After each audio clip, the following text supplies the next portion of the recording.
नमस्कार मंडळी, स्वागत आहे तुमचं आपल्या खमंग मराठी या चॅनलमध्ये।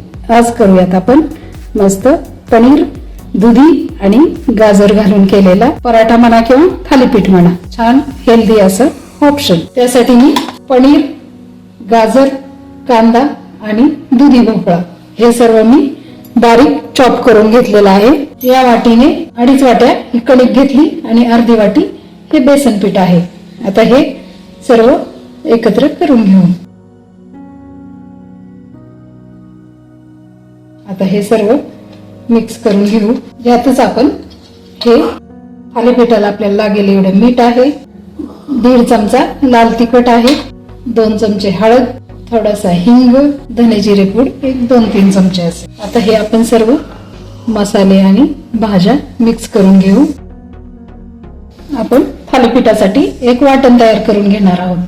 त्यासाठी मी 7-8 हिरव्या मिरच्या आहेत, एक लसणाच्या 2 गड्ड्या आहेत, थोडीशी कोथिंबीर, थोडे जिरे 2 चमचे आणि अगदी 1 चमचाभर ओवा आहे आणि 1-2 इंच आलं असेल। आता हे सर्व आपण मिक्सरला फिरवून घेऊ।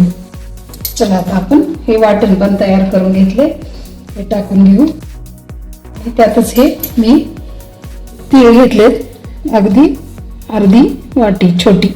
आता हे सर्व मिक्स करून अगदी लागेल एवढंच पाणी घालून आपण मऊसर थालीपीठाचा गोळा मळून घेऊ। थोडंसं अगदी 2-3 चमचे आपण तेल टाकून घेऊ। पुन्हा एकदा सगळीकडून छान मस्त तेल वगैरे मिक्स करून घेऊ। थालीपीठाचा मस्त आपला गोळा असा तयार झालाय। आता आपण छोटे छोटे गोळे तयार करून घेऊ आणि कपड्यावर हे असं छान थालीपीठ थापून घेऊ।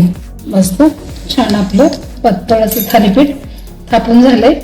आपण त्याला मध्ये थोडंसं होल करूयात, म्हणजे आपले छान थालीपीठ भाजून निघतील। तेल टाकून आपण छान दोन्ही बाजूने भाजून घेऊ।